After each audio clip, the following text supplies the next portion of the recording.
Welcome back to the Against All Odds, the Less Than 1% Chance podcast with your host, Maria Ponte, where we will hear stories of incredible people thriving against all odds.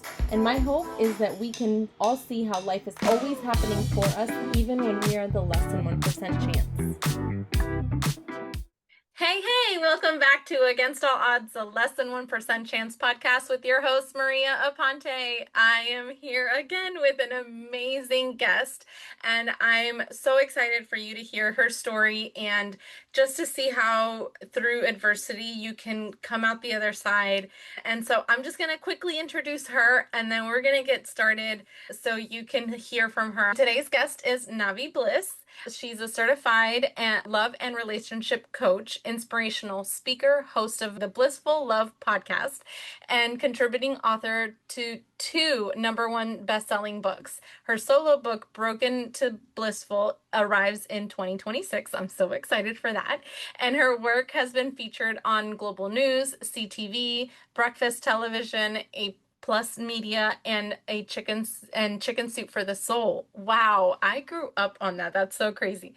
After surviving a childhood marked by abuse and years of toxic relationships, Navi reached a breaking point that led her to deep healing and transformation. Now she dedicates her life to helping others rebuild their self-worth, fall in love with themselves, and attract the healthy relationships and fulfilling lives they deserve. Please welcome Navi Bliss. Welcome, Navi. Thank you so much for having me. I'm excited to be here. Oh, I'm so excited. So give me an idea of what your Against All Odds story is and how you've gotten to the point that you are today. Yeah, absolutely. So my story started in childhood. So I grew up in a home with a mother that was physically and emotionally abusive towards me. So I grew up not having self-worth, not having self-esteem. I know that dealing with self-worth issues is something that every single person can relate to. And Yeah. sometimes for some people, it comes later in life. Maybe you had it at one time and then you lost it. I never had it. My mother was somebody that would tell me that no one's ever going to love me, that I'm not good enough, that no one's ever going to want me, that basically that everything like physically, emotionally was wrong with me. And that sent me into a place where I was seeking love and validation in all of the wrong places because I just wanted someone to love me. I wanted someone to see me. I wanted someone to accept me. And the thing my mother would always say to me is like, no one's ever going to want you. No one's ever going to want to be with you. And I ended up getting married really young because I just needed someone to choose me. And when I got married, I thought, okay, someone chose me. Now this means I'm worthy. This is proving to me that I'm worthy. And what happened is that my ex-husband cheated on me with someone and had a child with someone while we were still married. So whatever my self-worth was before, so let's say it was a -100, now we're at a -200 because instead of proving my mother to be wrong, it proved my mother to be right. Yeah. And that's what happens when you outsource your worth to somebody, right? And that led me on a path of even worse relationships. And I ended up into domestic violence relationships back to back because, again, I needed someone to love me. I needed someone to choose me. And I felt even less worthy than I ever had before. Yeah. And when I walked away from the second relationship, I realized what a grace it was and how lucky I was to be able to walk away from that relationship because there are some people that may not know this, but the most dangerous time in an abusive relationship is when you're trying to leave. Yeah. And when I walked away from that, I realized, okay, if I ever end up in this situation again, that's it. I'm not going to make it out. So I need to make sure that I don't end up in this situation ever again. And I knew that I was willing to do whatever it took. If I needed to be alone forever, I was willing to be alone forever. But I needed to go on this healing journey because if I ended up in a situation like that, I was not going to make it out of there. And through this healing journey, which included a lot of things, at one point included therapy and then it included coaching, I found my self-worth. But not only did I find my self-worth, I also found my purpose because in finding my self-worth, one, I started to realize, oh, if I can give myself the love and validation that I need, I don't need to seek it outside of myself. And I get to seek relationships and experiences simply because they fulfill me, not because I'm going in as an empty vessel needing something from this person. And I get to exercise a completely different level of discernment in doing that. But Yes. second, I also realized that when I was coming from a place of self worth, everything that I was attracting and magnetizing into my life, every person was completely different. Because I was coming from a place of valuing myself, and so were all of the people that I was coming into contact with, and that everything started to flow effortlessly. And when I was in coaching, like first they started doing private coaching and then I was in group coaching. And then I realized that everyone in that group coaching program wanted my thoughts, wanted my opinion. And I realized I also had a gift of being able to see things for other people. And that led me to go get my certification and do my training and to become a coach myself so that I could be the person that I needed so many years ago. And it also is something that I was really passionate about, because something that held me back for a long time is obviously the coaching space is big and it's vast, but I didn't see myself in that space, right? So I Yeah. would look at these women and that were beautiful, blonde, white women, and I would think, how can they possibly understand my What I've gone experience? through. Yeah. Yeah. And I don't think that when you look at someone externally, you can tell if they can understand or if they can't, but it is something that when we don't see ourselves represented that holds us back. And Yeah. I realized that there was something missing in that space as well. Yeah, absolutely. Yeah, a lot of I think now it's changed a bit, but a lot of the like self-help and all there was a lot of men. It's very heavy in that male coach perspective. And so when you do see, even as a woman, and then as a woman of color or someone that you're not typically represented by, you're like, you don't, I can understand you, you're like, how do they even know what I've gone through? And so it becomes another hurdle for you to even like connect and believe what they're saying to you when you don't feel even represented. Yeah, and when you're coming from a place where you are broken and traumatized, you're already feeling so unworthy and there's so much shame associated Hmm. with your story, right? And so when you don't feel see like you're going to look for ways to not feel seen, right? Because you just think that the thing Yeah. that you might be special, but the thing that makes you special is your pain and your problems, not who you are as a person. Yeah, absolutely. So, do you currently have a relationship with your mom? No, I do No. not. And like, are you aware of anything that, like, why would your mom treat you that way? Have you ever gotten to that question? Like, why are you like this with me? So the thing is, what I can like surmise from the situation is that she is unwell and deals with her own mental health problems, right? But the thing is, she is not somebody who wants to acknowledge anything or who wants to get help or who wants to change.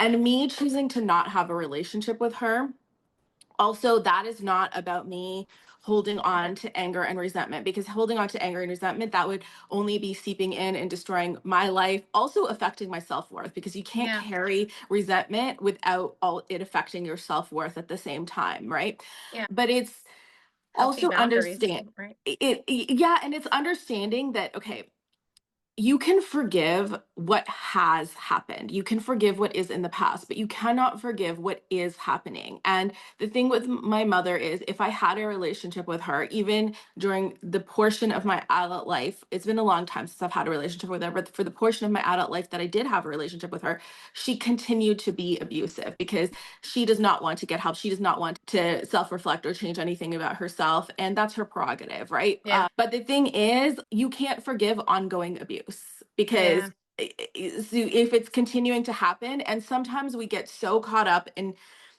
any sort of relationship, right? So whether it's like a parent relationship or like a past relationship with a past lover, and you're like, why is this happening, right? And the thing is, when we're in any sort of relationship with anyone, it's not our job to diagnose them or to be their therapist or to be their doctor or to heal them or to do anything like that. That is their job. So why is tends to be the wrong question. It's the what. And it's Yeah. the what is happening and can I accept this or can I not accept this? And that's all that matters. And when you focus on that, it becomes much easier to figure out what your next steps need to be.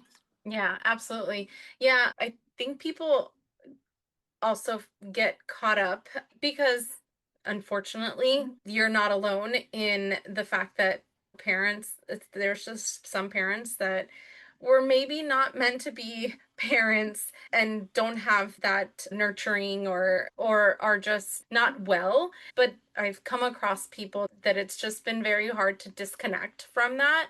And I think that it's so amazing that you have been able to remove yourself from that relationship and say, okay, you did what you did in the past. I'm not going to hold that against you. However, I still have enough love and self-worth that I know that I need to keep my distance away from you, because if not, it's just going to keep going. And it's important to highlight the fact that you can still have that type of disconnection to something that happened, that you don't need to continue to endure it. Yeah, and the thing that I think, okay, what makes the disconnection so hard, right? And I experienced this as well, is that you're going to get a lot of judgment from people in your life, especially when you're disconnecting from a parent, because there are Yeah. so many people that will still tell me, but that's your mother, that's still your mother. And it's like, yes, but it's not a life sentence. And Yeah. at the end of the day, it's if I keep taking all of that in and then I keep what am I going to do with that? I'm going to destroy myself, or I'm going to project that hurt outward onto other people. And I'm going to continue this cycle of hurting other people, because that to me doesn't make sense. And also, because I've experienced both sides of it, I've experienced the childhood abuse from like a parent, and then I've experienced domestic violence. People are so quick to point the finger when someone is in a domestic violence relationship and say, why don't you leave? This is your fault that you're not leaving and you're staying here. And yet, when the exact same thing is happening, right? If it's a parent and they're beating you, they're emotionally beating you and they're taking advantage of you. And then it's like, no, no, no, but you need to work it out. You need to work it out. Yeah. And this is where it's just the thing is you're always going to make other people unhappy, and that's where it's you have to learn to self-source Yes. your validation. And it doesn't mean that it's not hard, because we're humans and we're meant to live in community, and that's where why we seek validation from other people, because like we'll also die from isolation, but also Yeah. realizing that someone who is fully concerned with your well-being is going to care about your well-being and you doing the things that you need to do for your Yeah. well-being. And oftentimes when it comes to a parent, if you're getting pushback, one of the things that I always say is then ask someone, say, if this was my husband or if this was my boyfriend and they were beating me and they were abusing me, would you tell me that I need to go back and work it out and I need to solve this, or would you tell me that I need to leave? Because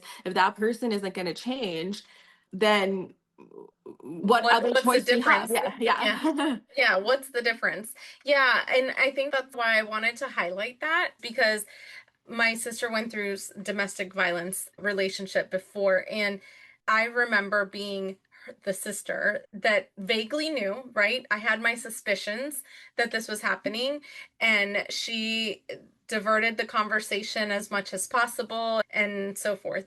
But I don't know, gut instinct, something kept telling me. And the first thing I was like, leave him, get away from him. And I think we're so quick to say, well, this outside person needs to be removed from your life. But when it's an internal relationship, right? Like a parent, it's more dismissed. And I'm like, no, you're still a human being. You still deserve better than this. You still deserve to love yourself. And I think that it's like you said, what's the difference? It's still being treated the same. I'm being treated the same by both parties. Why would I not leave the parent if I need to leave the relationship? And I think one of the big things is like that what triggers people is one that either they're looking at their own family like relationships, and then when you say that you cut somebody off because of toxic behavior, maybe they're triggered because they engage in some sort of toxic behavior and they're afraid of being cut off. That could be a big part of it, or that Yeah. they're sitting there and they're accepting toxic behavior or abuse from another person in their family, and because they're doing it they think that it's like they need to normalize it, right, that other people Yeah. should do it. Or I've also noticed that when people become parents, then it taps into like their fear of what if my child does this in the future, right? And the Yeah. thing is, if you can just take a step back and understand some of the things that are triggering other people and just realize this is you, this is your situation, and they can feel triggered, they can feel all of that.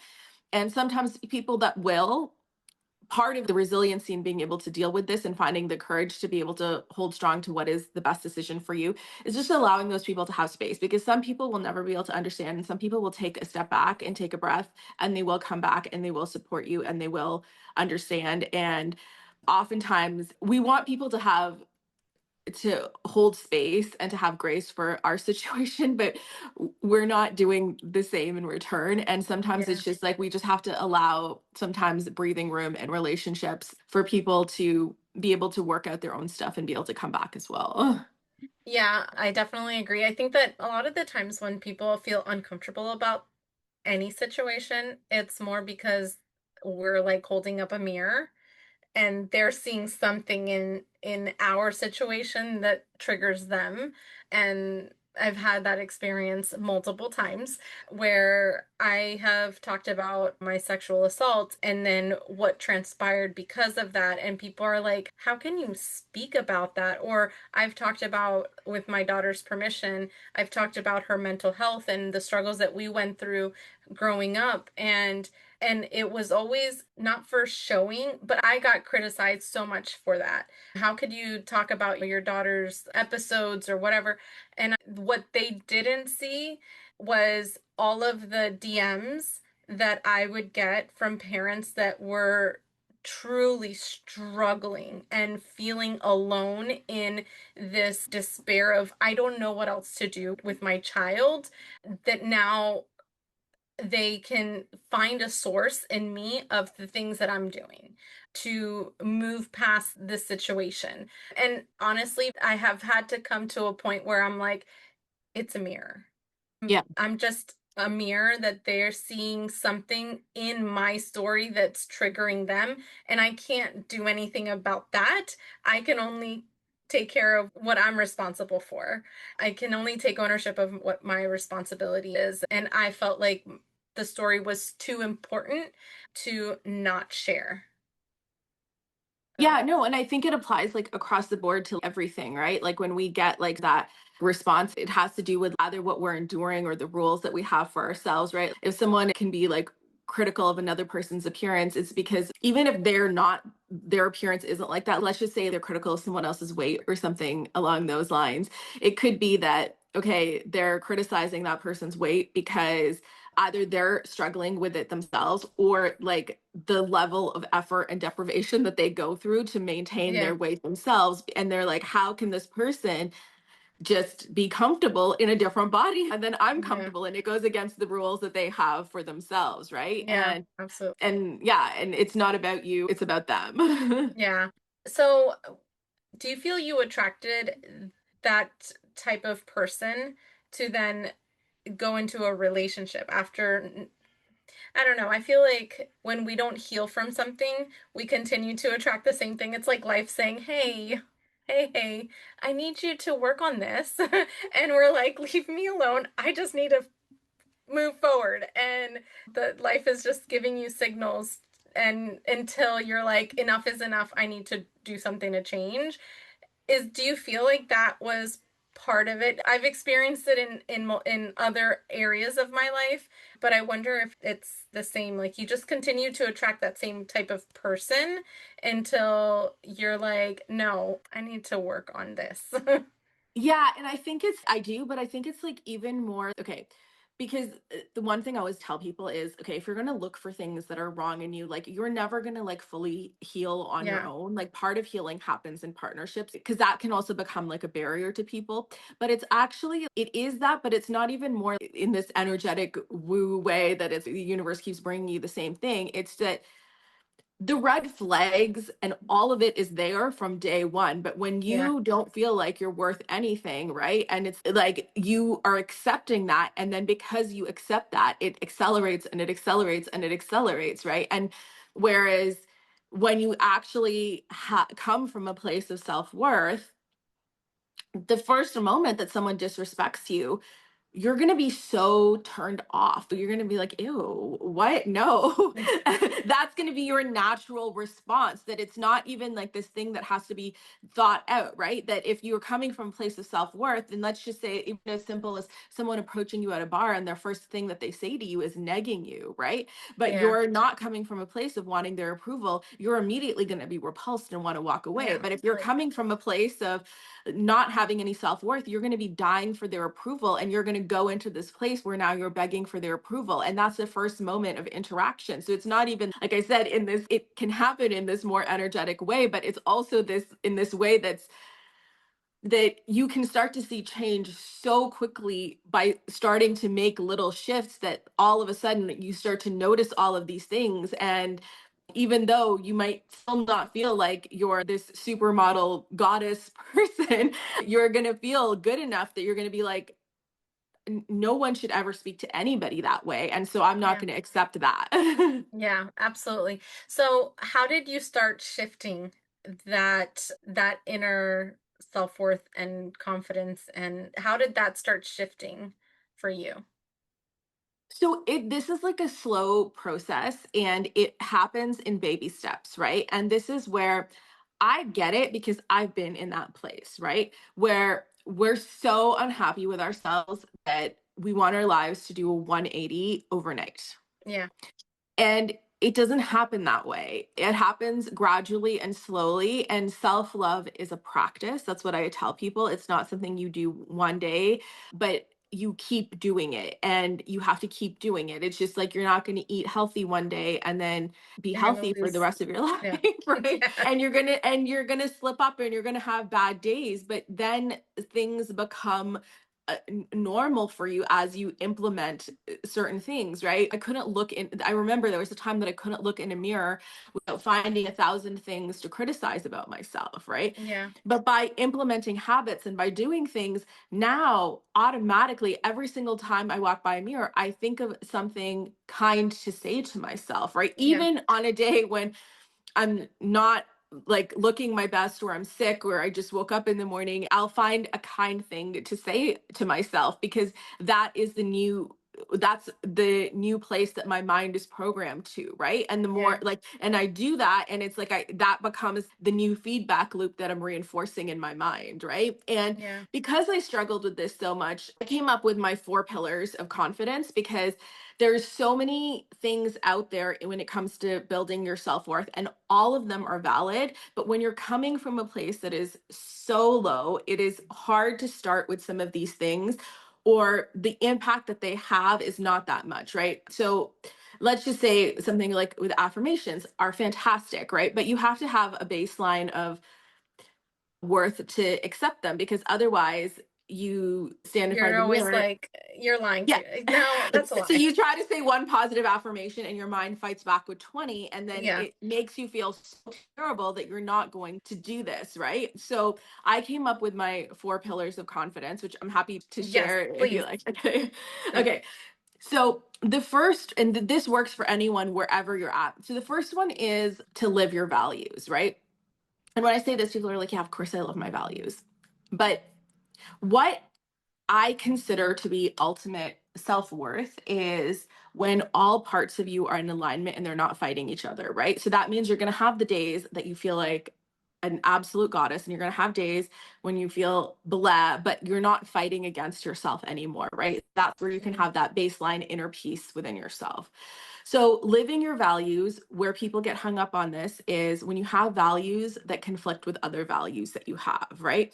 So, let's just say you value financial success, right? And then you also value fun and freedom. And the way that you've been taught that's embedded in you is that financial success is achieved through extreme hard work and hustle all the time.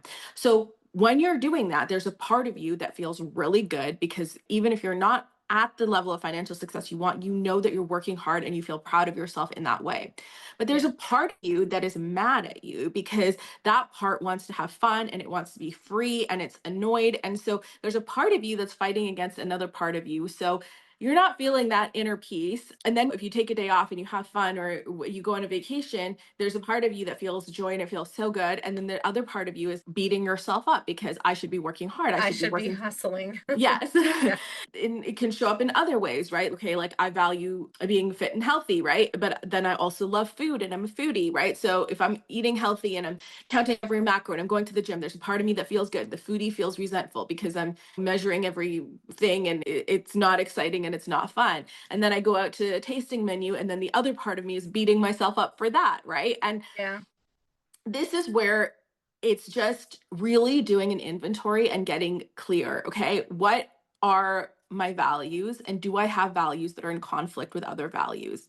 And this is sometimes where you have to readjust and redefine things for you. Sometimes that's what it is. Sometimes it's like, okay, actually, when I go out and I take time to have fun and I go on that vacation, that taps into my creativity and that allows me to step into a place where I can make even more money. So I need to like Yeah. fully relax into that. And I don't need to fight that because that's what it is.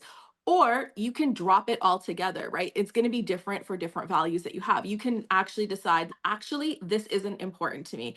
Actually, it is, I don't even care about financial success. That's not a priority for me at all. And whatever it is for you, you get to sit there and you get to define that. But what happens is if we don't sit down and we do this inventory, we have these programs that are running inside of us. There's a part of us that's fighting another part of us, and we're completely unaware of it. And so we have to bring Yeah. it to our awareness, and we can understand either we redefine these things so that they can meld and come into alignment. So we're not fighting ourselves in these moments, or we drop certain things, right? And Yeah. I love to start here because I don't care how low your self-worth is. This is not going to be something that is going to trigger you so much that you're not going to want to do it, right? Because Yeah. we're focusing on something that's so deep and you get to choose and you get to define. And this is something that you need to do on a regular basis because maybe every year it's going to be different for you Yeah. because you're You going to evolve and change this change. person. Yeah. Yeah.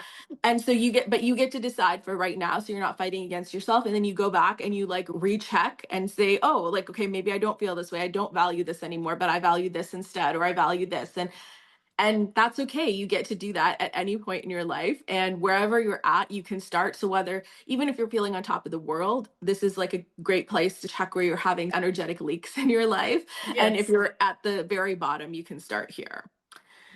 And then my second pillar of confidence is to cultivate self trust because you cannot love somebody that you do not trust, and that includes yourself. Yeah. And oftentimes we struggle with this, especially when you're coming from a place of really low self worth. It's because you're wanting things to change so quickly. So you're making these incredible, lofty promises to yourself, and then you're not keeping them, right? So maybe you've never worked out before and then you're like, this year on New Year's starting in January, I'm going to get into the best shape of my life and I'm going to work out 2 hours every day.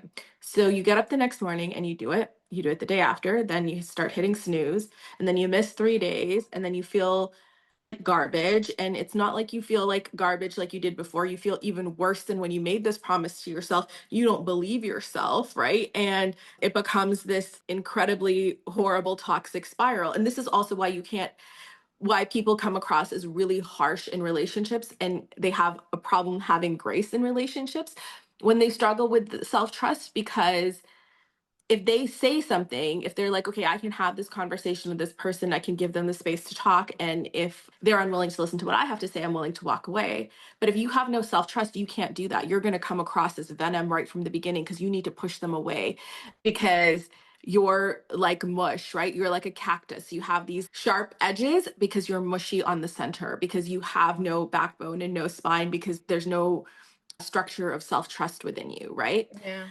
And how you start to change this is, again, through awareness, and start to pay attention. What are the promises that I'm breaking to myself? What are the areas where I lack self trust?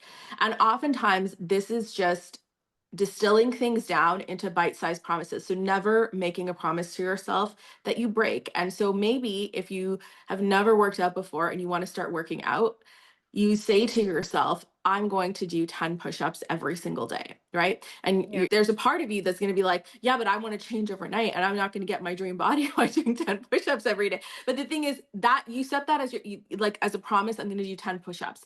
And then if you feel like it, you do more. And there's going to be days when you do and you have the energy and you have the time and you do more, and then you get to feel really proud of yourself. And on the days where you have absolutely no time, you find a second here and you do a push-up, and you find another second here, you do another push-up, and by the end of the day you've done those 10 push-ups and you get to feel proud of yourself. And that self-trust that you're cultivating is going to help you to be able to take the next step, and to take a bigger step, and to take a bigger step in the direction that you want to go. And that's how you start to feel good about yourself and trust yourself, and to be able to stand strong in situations where people are questioning you, because you're like, no, I trust me, so I don't have to listen to what this person has to say when they're disagreeing with me, because I know what's best for me. And yeah, it starts in the little ways. And Yeah. then my next pillar of confidence is to live your passions, because you're not going to feel good about a life that you are not passionate about. So many people are so bored with their lives. So before I was a coach and a speaker and an author, I used to be a registered massage therapist. And let me tell you, so many people would come in and on their health history form under occupation, they would write sit at a desk, because they were so detached from their job and from what they did that it was irrelevant to them. They just sat at a desk. They were they were so disconnected from it, right? And I understand that we live in a world you may not be able to go out and just do the thing that you're most passionate about. And that's not what I'm saying, right? But a lot of people get into this rut where that's their job. They have nothing in their life that interests them, that excites them. And they hate everything about their life, right? And then when they're going out and having conversations with people, it's like, what did you do? Well, I worked, I was busy, I slept, I'm so tired, I worked all weekend, I did this. And they don't have anything interesting to say. How are you going to feel confident about yourself when this is how you're talking about your life?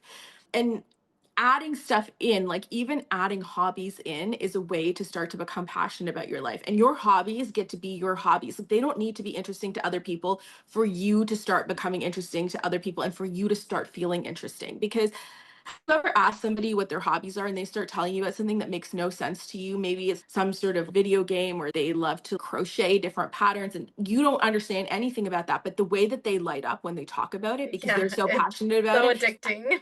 Yeah, and you're like, oh, tell me more. I'm interested to learn about this, even though I might not be interested to do this myself, right? And that's how Yeah. you start to show up in rooms. And when you show up with that energy, people respond to your energy. This starts to cultivate not only your magnetism and your attraction, but also how you feel about yourself, because you're aware of that. You're aware that people are suddenly interested in you because you have something interesting to say. And so this is just finding things every single week. And if you don't even, and so many adults don't even know what they're interested in anymore. And this is a Yep. great opportunity for you to go and try things. And they don't have to be expensive. You can go and join free groups. Just look for things in your community. You can start something with friends, with your neighbors, right? But just start to cultivate passion in your life. And one area of passion is going to lead to another area of passion, and it's going to help to cultivate your magnetism and your attraction. Yeah. And then my last pillar of confidence is to practice loving kindness towards yourself. And you have to do this every day, and you have to do this in 4 areas every single day. So you need to do something for your mental well-being every single day. You need to do something for your physical well-being every single day. You need to do something for your spiritual well-being every single day. And you need to do something for your aesthetic well-being every single day. And again, they don't need to be monumental things. They can be all take 1 minute each, but it's because all of these areas matter, right? So one that's often ignored is aesthetic, but this is important because, okay, during the pandemic, I know we all experienced this at some point where you stayed at home for at least several days and you didn't shower and you felt like garbage. Even you didn't want your neighbor to see you taking out the trash because you were You so, were like a hot mess. yeah, you were so embarrassed. And this doesn't mean you have to get glam to the nines every single day, but you have to do something to take care of yourself. And it's also the ritual, right? It could be showering, it could be washing your face, and then it could be going all out, right? But you have to do something so that you feel good and you feel presentable, because whether you're going out and doing things, even if you work from home, it doesn't matter. It's going to change your state of being to practice this every single day. It becomes a ritual of, at least this is the very basic that I do for myself. For your physical health, right? It could be as simple as making a decision. I'm going to wake up in the morning and I'm going to drink a glass of water. I'm going to start my day with a little bit of hydration. It doesn't have to be anything that's monumental, just something small, right? And then again, you could go all out. You could do whatever, you could add whatever you want to that. But again, it's a ritual of saying, I matter, my physical well being matters. And you start to practice this in tiny ways in your every single day. It becomes easier to make it a habit in a bigger way because you're signaling this to your mind, right?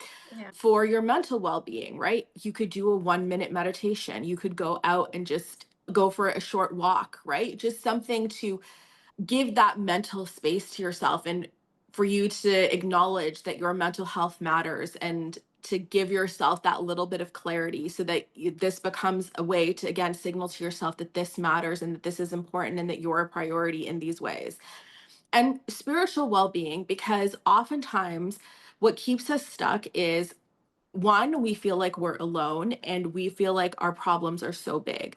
And when you realize whether, and you don't have to be religious to do something for your spiritual well being, right? Because you could just believe that, and it's not even believing, but it's just understanding that you're a human on this planet that's flying through space and how small you are, right? In comparison to all of that, you can look up at the stars as the thing that you do for your spiritual well-being. When you realize that, it will make your problems seem smaller and for you to realize that you are connected to something bigger in this world, in this universe, right? Yeah. And that is going to make it so much easier to be resilient and to conquer and do whatever you need to do instead of feeling isolated, but realize, oh no, my problem isn't that big because and also I'm not alone because I'm part Yeah. of this much bigger ecosystem. Yeah. Oh my gosh, I love all of that so much.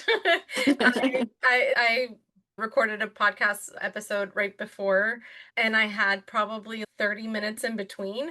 And I was like, all right, I'm gonna go drink some water. I'm gonna go make sure I go to the bathroom, and I'm gonna take the dogs out. And I live in Florida, and the sun is shining, and I got to just soak in some of that sunshine, and I'm like, oh, that feels so good. Now I can recalibrate myself to a new conversation.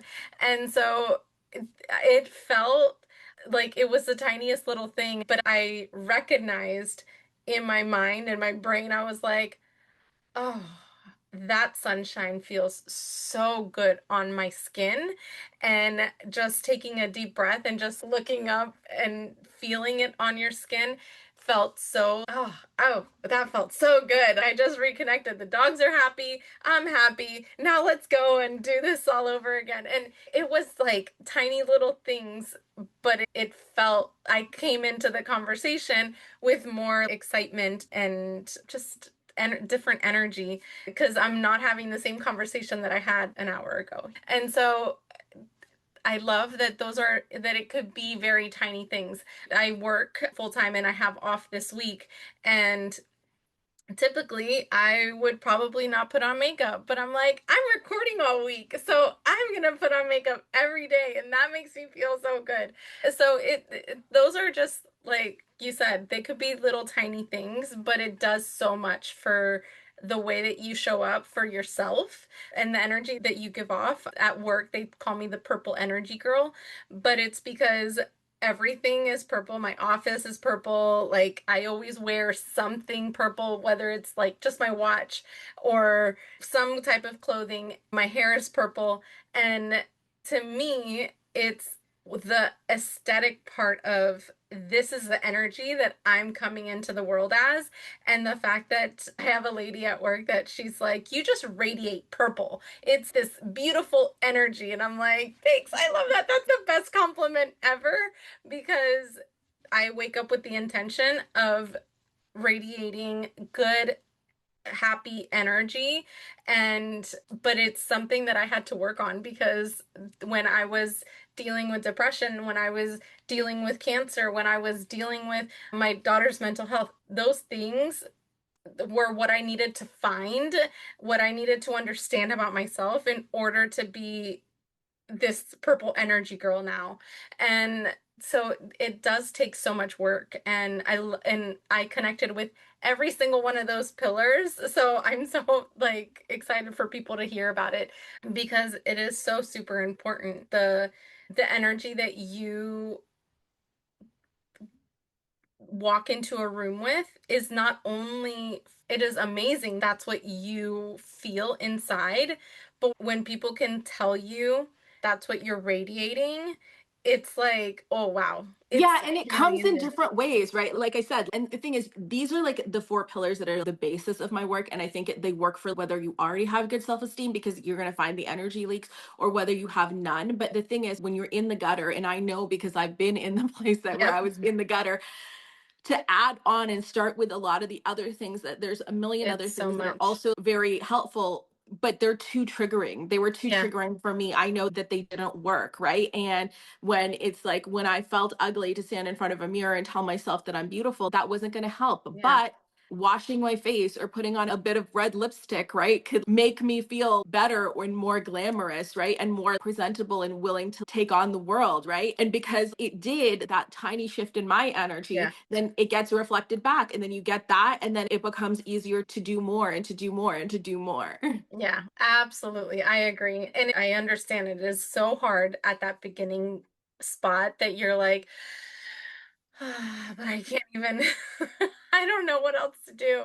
And it's that moment that we have to really put on our own oxygen mask and say, what is going to serve me? And those little tiny steps definitely make a huge difference in that. So, yeah, I definitely agree. So, how is it that you work with people now? And tell me about your book and podcast. We heard the tough moments and what you've experienced. What has come after?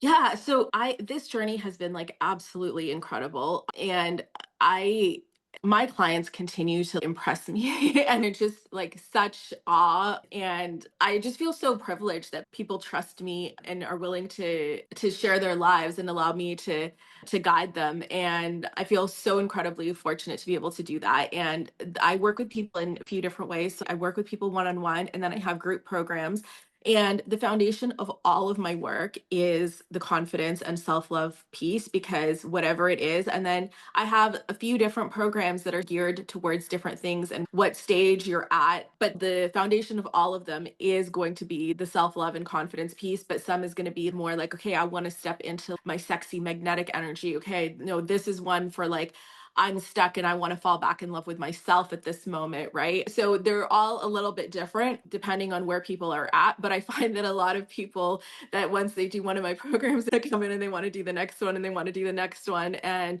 because again, all of this is such a practice. Yeah. And my podcast, so I have a few seasons of it that are up, and I'm doing a relaunch that I've been working on, so that all of that will be coming out in 2026, and it's going to be just recalibrated, a lot more exciting. But the thing is, if anyone is feeling stuck, go listen to the first few episodes of my podcast, because the advice in there is not terrible, but how I come across is terrible. And so I always say my biggest superpower in life is that I'm not afraid to suck at things, because you don't get good Yes. at things by Practice. like yeah, you just have to show up and you have to do it. So you're going to suck until one day you're good at it, right? And Yeah. that's why I won't take those down no matter what, because It'll um show the evolution of.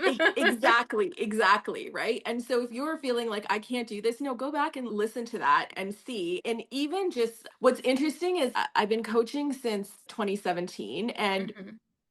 and in all of this work that I've been doing, the physical changes in myself, and I haven't had any work done or anything like that, but the physical appearance changes because of my energy keeps getting better. And I feel like I look younger now at 43 than I did 9 years ago, which is crazy, right? That's so awesome. That's so awesome. We're the same And age, by so the way. I'm about to turn 43. that's awesome.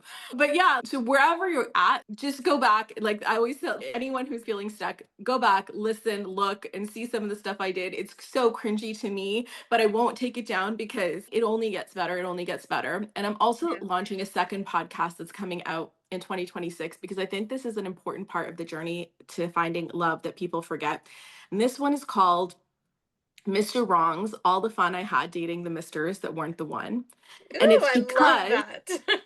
in the world of relationship coaches, what is pushed is I'm going to help you find your partner in 90 days and 30 days and this and that. And the thing is, everybody's journey is different, but I don't believe that you find the ultimate best partner for you when you're going out there with the energy of, I'm going to find this person in 30 days or 90 days or whatever, because you're coming from this energy of lack and need, and you are missing your entire life. Your soul is here to have experiences, and all of the experiences are exciting. And you will meet the best partner for you when you are in this place of just being relaxed and having fun dating. And you are going to want those stories. I can't wait till I'm an old lady in the nursing home, because I know everyone's going to want to sit down and listen to those stories. And that's where it's like, my friends were like, you have to start sharing these stories. And I was like, I do, because people will realize that, because everyone just complains about dating. And I see this all the time, right? This was horrible. This was horrible. And because we're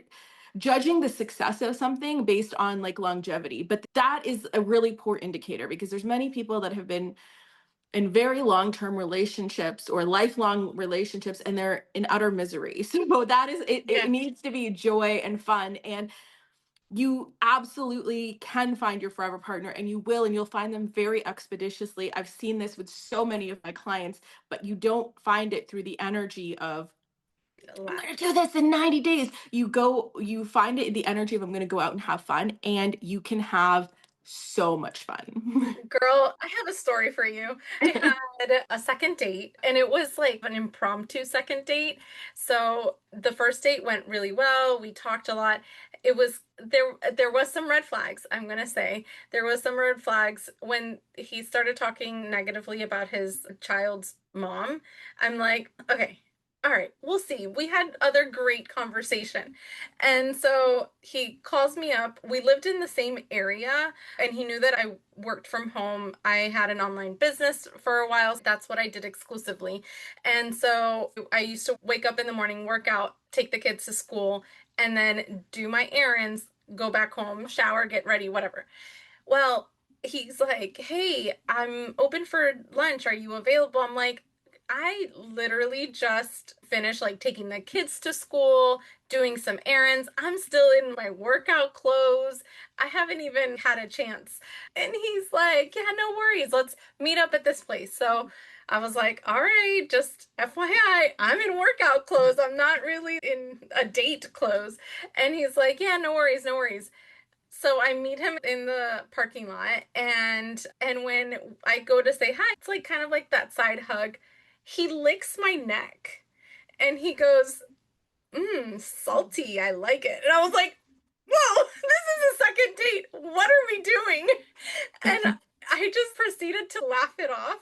But then I'm like sitting at the table and just listening to the bashing of the mom of his daughter and blah blah blah, and I'm just like, oh yeah, this doesn't feel right. And that started off really weird. That's not a kink that I have. I don't know, but it was just the craziest like welcome that I have ever had, and I'm just like, oh, okay, nope, that's not it. Mr. Wrong for sure. But yeah, but the thing is, it's the energy that you also even take around that, right? So that wasn't like a fun scenario, but the one thing that you can keep in mind with dating is either you have a great time or you have a great story. Yeah. Yes, exactly. So if you can just stay a little bit emotionally relaxed in those situations, you're just like, okay, maybe in that moment, it doesn't mean that you're not going to be upset, and you get to feel all your feelings and everything is valid, right? But the thing is, you're not going to be like, later, it's going to become a great story. And you get to have that, and you get to hold on to this energy, as opposed to being like, oh, it's another thing that didn't work out. Oh, because that is not the energy that is going to serve you. It is not going to make you feel good. It's not going to make you feel excited about dating. And when you relax, you get to just have more fun with it. And I'll tell you one of the stories that, okay, so one of my clients, and she's in her late 50s. When she originally came to me, she was in a relationship, and she's telling me about the relationship, and we did the little intro call, and I said, I would love to work with you, but I'm not going to help you with this relationship because I don't think that you belong with this person, and it's really toxic. And she was mad. And part of it is that she also felt at her age, how is she going to, her Find options are somebody. limited, all of these things, right? And so she went on, she had calls with a bunch of other coaches, whatever. She ended up coming back to me because she realized in her gut that I was telling her the truth. And she said, okay, I'm ready to walk away from this and I want to work on this, right? And I was like, okay, but then you're going to relax and you're just going to have fun in dating. It did not take long at all, but it was like, because she shifted her energy, we brought the focus back to herself, right? And a little over a year later, she's getting engaged to someone, and he takes her back to the restaurant where they had their first date, and he has these beautiful flowers, this beautiful ring, and then he gives her this card that is this very old, tattered, torn card, and she's like confused. The message in it is so beautiful. So she asked him about it, and he's like, well, I bought this card. I was at a card store when I was in my early 20s getting something for someone else for something. And I saw this card, and it was a card from a man to his wife. And I bought it because I realized it had all the things that it had written about. Those were the qualities that I wanted in my future wife. And I never met anyone until I met you. I saved this card for the entire time that had all of these Oh, qualities. And he was also in his late 50s. And if she didn't relax, or she was like, I need to hold on to this relationship, she would have missed that. And she has been so happy now for over 6 years. They've been happily married. And she would have missed out on all of that if yeah. she was trying to hold on to something. And anything is possible at any age. And yeah, that was That's the so the person beautiful. that he was holding on to and saving that for. That's so beautiful. So my dad passed away about 3 years ago, and they were together for 50 years, or they were married for 50 years, together for 57. So long time together. That is all she knew, was that. And my dad was super amazing, and I don't feel like you find this as much anymore, but he would wake up at 4 o'clock in the morning, because she would wake up at 4 to go to work, and he would wake up at 4 to make her breakfast, and then make sure that she ate breakfast, and then go back to sleep to wake up to go to work. And so just little things like that that he would do for her, that I'm like, that's just so sweet. When he passed away, I needed to teach her how to pump gas, because he always took care of that. So he was always super nurturing to her. But now, 3 years later, she started to date somebody, and she caused me so giddy, because she didn't have that experience of someone trying to have her fall in love with them. She didn't have that experience with my dad. They were so super young, and it was such a different time period. And now when he texts her, hello beautiful, good morning, how is the most beautiful Maria in the world, whatever, things like that, she's like, and it is so awesome, because she didn't think that after my dad, that was not something that she was thinking of. And she's in her 70s, and she's like, I don't think that anything's going to ever happen. And she finds herself in this start of a relationship with somebody that wants to give her that attention, and it's something new and exciting. And I'm just like, Mom, this is like the best thing ever. Her energy has changed. Her relationship with me has changed. My dad was the more like cuddly one. The physical touch was our love language, that we had the same, and hers was not. And so I grew up with my mom not hugging me. And so I always felt like that's something that I miss from her. And then fast forward, now I go and visit her every Thursday night after work for a few hours. And it's like she holds on to the hug. And I'm like, oh my God, what is happening? But I saw this like change in her as something new started coming into her life. And I'm like, you're never too old. This is so awesome. I have loved watching it, and me and my siblings are like, oh my God, do you see how happy Mom is, and like how excited she is, and how he like, we haven't done dinner this week, let's go for dinner, and spontaneously just wants to spend time with her. And I'm like, I'm so stinking excited for her. It's so fun. Yeah, no, absolutely. And this is the thing that people get caught up in this. I need this to happen right away. No, you're not running out of time. And if you go out there with that energy, it's the wrong energy, right? Like you got to have fun and enjoy the experience. And as you like relax in and you enjoy the experience, that's when you will naturally bring the things that are the most aligned to you, the people that are the most aligned to you, and have that relationship because you're just there and you're open to it and you don't need to make it happen. Yeah, absolutely. I love that so much.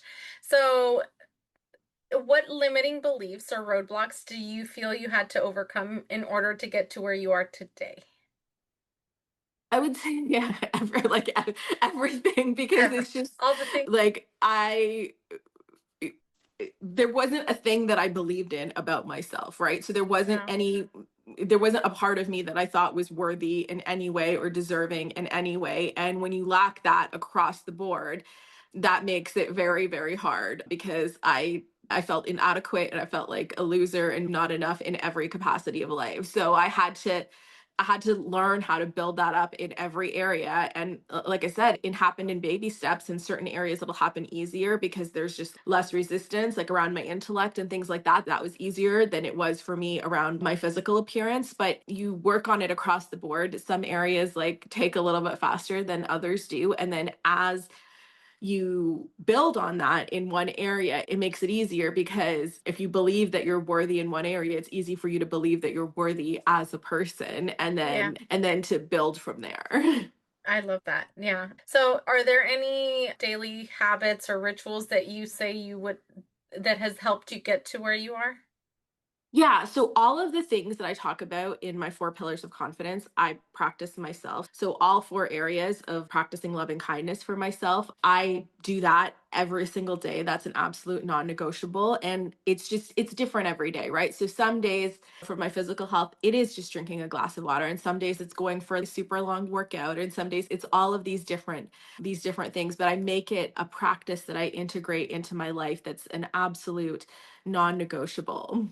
I love that so much. So, I am so excited to hear when your book is out and all the things because I am definitely going to sign up for that.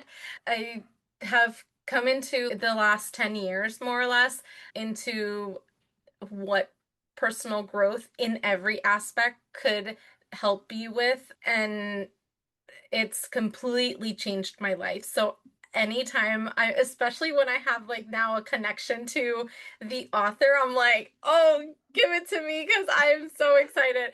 So I'm very, very excited for that. I'm excited for your podcast. I will be listening to both the dating one and the other. I'm very excited for that. So I will put up all the information on how our listeners can stay in contact with you. But thank you so much for your vulnerability, for teaching us your methods, and really diving into all of that you've worked on for yourself and now for others. Thank you so much for having me. I really enjoyed being here. I loved our conversation. So thank you so Me much. too. Me too. Me too. Yes, absolutely. Listeners, I hope you got so much out of today's conversation with Navi. I got so much out of it myself. Definitely things that you continue to have to like work on and maybe remind yourself that, oh, yeah, maybe that's important to continue to work on. You've never just arrived. This is something that you continuously have to make practice in your life. So I hope that you got so much out of today, just like I did. And I will put all of Navi's information in the show notes. So please, please go check that out and connect with her on all the places. And thank you so much for listening today. Peace out, guys. Love your life. Bye.